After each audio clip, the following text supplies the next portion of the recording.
Welcome back, everybody. Today we are going to be diving deep into something that's super important Yeah. for anyone who's really into creating these impactful learning experiences. You got it. It's all about building a winning business of learning plan. That's it. Yeah. And to help us really, get into the weeds here, we have two key documents. Oh, nice. Yeah. So we got a super detailed rubric and a project template. Okay. So good. Think of the rubric as our Okay. quality checklist. I like that. And then the template is our blueprint to really, put this thing into action. Gotcha. Now, I know some of you out there might be like, a rubric, a template? This sounds kind of dry. Right. But trust me on this one. Okay. This is where the magic happens. All right. You're talking about Taking learning theory and translating it into real world impact. Yeah. And these documents Right. are like our secret weapons to make sure that we hit the mark every single time. Okay. I'm excited. All right. So to help us kind of unpack all this, we have our expert here. Hello. And they're a master at connecting the dots between, learning strategy and tangible results. Cool. So before we jump into the really nitty gritty, Yeah. can you kind of set the stage for us? Why is a really well-structured business of learning plan so critical in today's world? It's just really quite fascinating how learning has just become this essential driver of success, especially as the world is changing so rapidly. Yeah. And organizations are finally realizing that investing in their people, it isn't just a nice thing to do anymore. It's really a strategic necessity. Yeah. So this plan that we're diving into, it's so much more than just a document. It's a roadmap for aligning all of these learning initiatives with an organization's core mission and vision. Okay. Yeah. Yeah. It's about making sure that every single learning experience is actually contributing to those big picture goals. Okay. I love that. So we're talking impact, not just activity. Right. Yeah. Okay. So let's use the rubric and the template as our guides and break down the key elements of a truly effective business of learning plan. Sounds good. It's good. First up, the executive summary. Right. Now, this might seem like a little bit of a formality, but it. our rubric really stresses that it needs to be both concise and compelling. Yeah. Makes sense. That's like that classic saying, you never get a second chance. Definitely. Make a first impression. Truth. Right. Yeah. We got to hook the reader from the start. Definitely. Immediately. Absolutely. So what are your thoughts? Yeah, so I think that's a great analogy. Think of the executive summary as your elevator pitch for the entire plan. Right. You need to capture the essence of your proposal, highlighting the key takeaways, the things that are really going to resonate with the decision makers. Yeah. So what are the strategic goals that you're addressing? What learning programs are you recommending? And maybe even most importantly, what's the anticipated ROI? Okay. ROI, return on investment. That's the language that speaks to executives. It's about showing them that learning is an investment. That's going to deliver tangible results. Yeah. But how do we actually demonstrate that ROI in a way that's both compelling and credible? Yeah. That's where things get really interesting. It's about thinking beyond just those traditional metrics. You might be able to showcase cost savings or whatever, but the real power lies in demonstrating how learning initiatives actually lead to improved performance, increased productivity, or even a boost in innovation. Oh, wow. So instead of just saying learning is good, we need to be able to say this learning program will result in X percentage increase in sales. Yeah. Or a Y percentage reduction in employee turnover. Yeah. Those are numbers that get attention. Exactly. And remember, the executive summary, it's really just the tip of the iceberg. Well, it's about setting the stage for a much deeper dive into the details, which is really where the template comes into play. All right.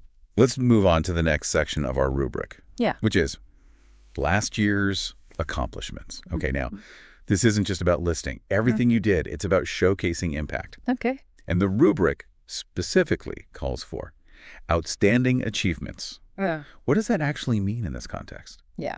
So it's about going beyond just simply checking tasks off a list. Right. It's about demonstrating how your efforts have moved the needle for the organization. Yeah. So did you exceed expectations? Did you achieve results? That went beyond your initial goals. Yeah. This is your opportunity to really highlight your wins and showcase the value that you bring to the table. So it's if we were in a performance review, this is where we brag a little bit. Right. But in a way that's grounded in evidence. Yeah.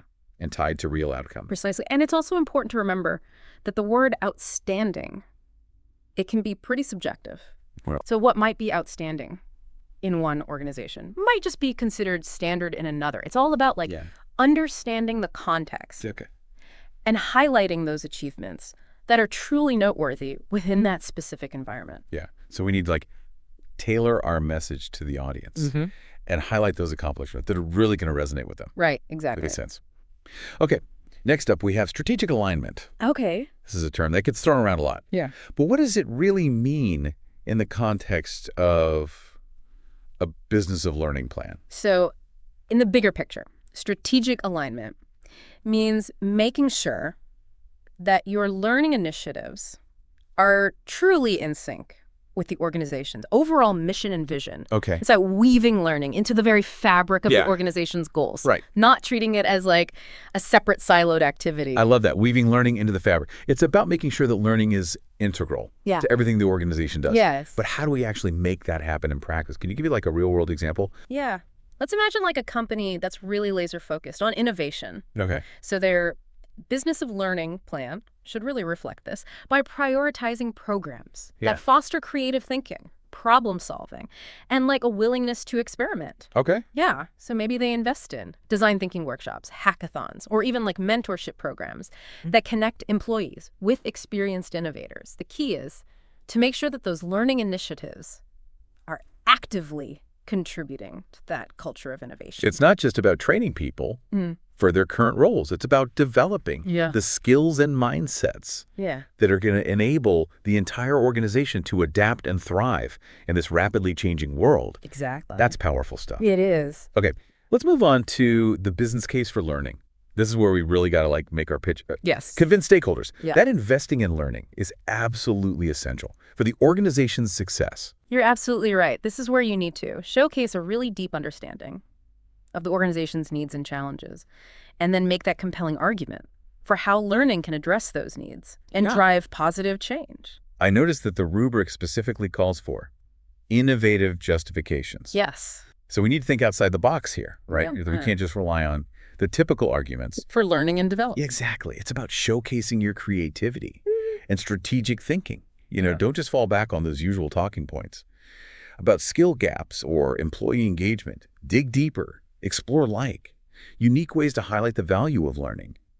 Maybe by showcasing case studies where similar programs have led to measurable improvements, or by quantifying the potential ROI of specific initiatives. So we need to be able to paint a really vivid picture of how learning is going to translate into tangible results for the organization. So for example, we might say, investing in this leadership development program will not only equip our high potential employees with the skills they need to succeed, but it will also lead to a 15% increase in project delivery on time and under budget.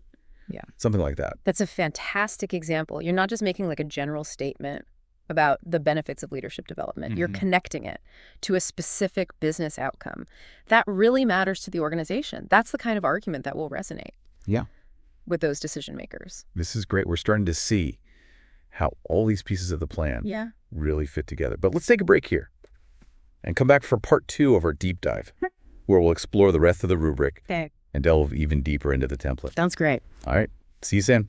I'll be here. Okay, so let's dive back into our exploration of this winning business of learning plan. We've covered some crucial elements so far, but there's still so much more to uncover as we kind of navigate through this rubric and template together. Yeah, I'm ready. I'm particularly excited to dig into the template itself. It's one thing to talk about the theory, but seeing how it all comes together in this practical framework is what really brings it home. Yeah. You're absolutely right. The template provides that tangible structure, helping you translate those high-level principles from the rubric into a clear, actionable plan. So if we think back to the executive summary, which we discussed in part 1, how does the template guide us in crafting that all-important first impression? Well, the template really encourages you to focus on those key takeaways that are going to resonate most with those decision makers. Think about it like a movie trailer. You want to pique their interest and make them want to see the whole film. I like that. Yeah. It prompts you to clearly articulate the strategic goals your plan addresses, the learning programs you recommend, how those programs align with the goals, and the projected cost benefit and overall ROI. And finally, to highlight your key implementation and evaluation strategies. Remember, brevity is key here. So, it's like a snapshot of the entire plan, highlighting those crucial points Absolutely. in a way that's both concise and compelling.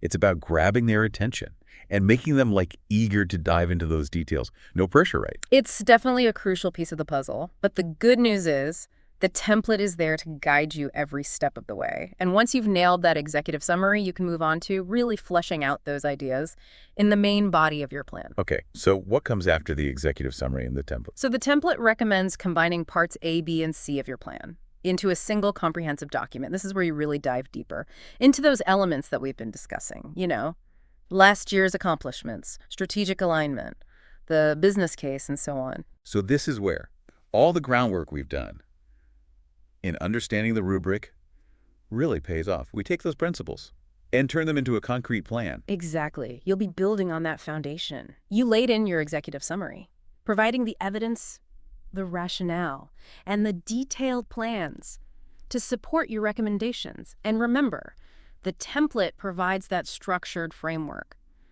But it's up to you to bring in those insightful arguments and compelling evidence. Challenge accepted. I have to admit, I'm starting to feel that excitement build as we see how all these pieces come together. It's like we're not just creating a plan, we're crafting a strategy for impactful learning that's going to drive real organizational change. Yeah, that's what it's all about. It's about creating learning experiences that make a real difference, both for individuals and for the organization as a whole. Speaking of making a difference, I'm curious to hear your thoughts on the last year's accomplishments section. We talk about showcasing outstanding achievements, but what are some specific things you'd be looking for when reviewing this part of the plan? Well, first and foremost, I would want to see clear evidence of impact. Yeah. Okay, so don't just list tasks. Demonstrate how those tasks contributed to meaningful outcomes. So, for example, instead of saying, implemented a new onboarding program, highlight how that program led to a 10% increase in employee retention during the first year. Okay. The second thing is that I'd be looking for alignment with strategic goals. Did your accomplishments directly support the organization's mission and vision? For instance, if the company's really focused on customer satisfaction, showcase how your initiatives contributed to an improved net promoter score. Gotcha. And finally, I'd be interested in seeing innovation and initiative. Did you go above and beyond? Did you identify opportunities for improvement and take proactive steps to address them? This is where you can really shine, showcasing your ability to think critically and drive positive change within the organization. So, it's not just about what you did, it's about how you did it and what it meant for the organization.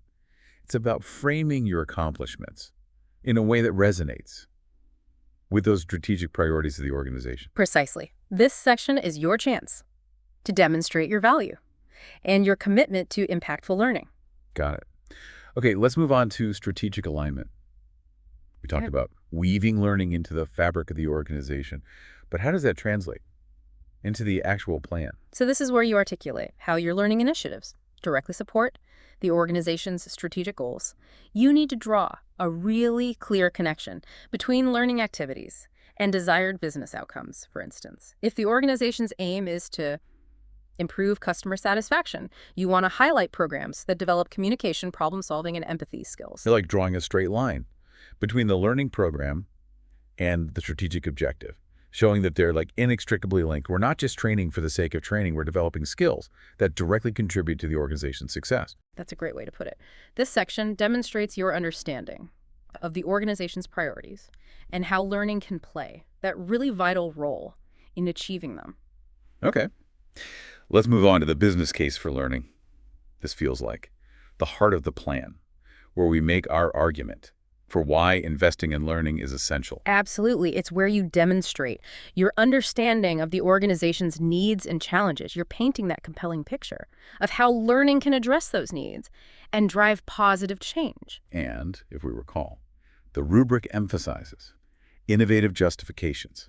So, we need to think beyond those usual arguments for learning and development, right? Exactly. This is your chance to get creative, showcase your understanding of the business, and present a truly compelling case.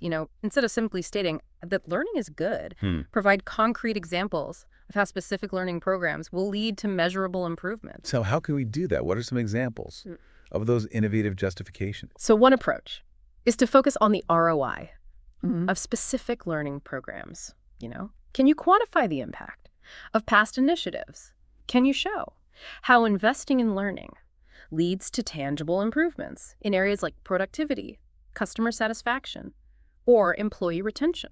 Okay, so it's not just saying this leadership program will develop our employees. It's saying this program will lead to a 10% increase in project success rates and a 5% reduction in time to market for new products. Exactly. Another approach is to highlight the competitive advantage that learning can provide. Yeah. In today's rapidly evolving world, organizations really need to be agile and adaptable. So, how will your learning programs help the organization stay ahead of the curve and maintain that competitive edge? I love that. We're not just talking about learning for learning's sake. We're talking about learning as a strategic imperative for success in this competitive landscape. Okay, let's move on to the nitty-gritty. Learning, resources, expenditures, and budget. This is where we really need to demonstrate that we're not only passionate about learning, but also responsible with resources. Precisely. A well-developed budget demonstrates your understanding of cost implications and your ability to allocate resources strategically. The rubric also emphasizes, considering ROI here, you want to make sure your budget aligns with your learning goals and that you're investing in programs and resources that are going to deliver the highest return. Think of it like building a portfolio of learning investments, carefully selecting those that offer the best potential for growth. I like that analogy. And don't forget transparency. We need to be clear. In our justifications, explain how we arrived at our budget figures and be prepared to answer questions from stakeholders. Absolutely. A transparent budget builds trust and demonstrates your accountability. It shows that you've carefully considered the financial implications of your proposed learning initiatives. All right. Next up, the detailed work plan. I imagine this is where we get into the nuts and bolts of how the learning program will actually be implemented. Exactly. The work plan outlines the tasks, timelines, dependencies, and responsibilities involved in bringing your learning program to life. The rubric stresses clarity and detail here. A well-structured work plan is like a roadmap guiding everyone involved toward a successful outcome. Be really clear about what needs to be done, by when, and by whom. And remember those dependencies, those tasks that rely on the completion of others. So we're not just randomly listing tasks. We're creating like a logical flow. Taking into account all the interconnected pieces of the puzzle, we're building a step-by-step guide to ensure seamless execution. That's exactly right. And don't forget that a well-developed work plan is not only a tool for implementation, but it's also a valuable communication tool. It keeps everyone informed and aligned throughout the project. On to evaluation strategy. This piece ensures we're making a real difference. We're not just delivering training for the sake of it. We're measuring that impact and making sure that it aligns with our goals. You're spot on. A robust evaluation strategy is essential for demonstrating the value of your learning program and making those data-driven decisions for future improvements. And the rubric encourages us to think about innovative evaluation methods, going beyond those traditional assessments. We're not just looking at test scores. We're looking at the bigger picture. How is the learning translating into real-world results and behavioral changes in the workplace? Precisely. And consider incorporating a mix of qualitative and quantitative data, explore new assessment tools, observe behavioral changes, and gather feedback from participants to get that really holistic view of the program's impact. This is fascinating. We're not just evaluating whether people learn something. We're evaluating whether that learning led to meaningful change and positive outcomes for the organization. And remember, the goal of evaluation is not just to measure success, but also to identify areas for improvement. It's a continuous cycle of learning and refinement. Exactly. Evaluation is an integral part of the learning process. It helps us understand what's working, what's not, and how we can continually improve our learning initiatives. Okay. Let's take a moment to catch our breath.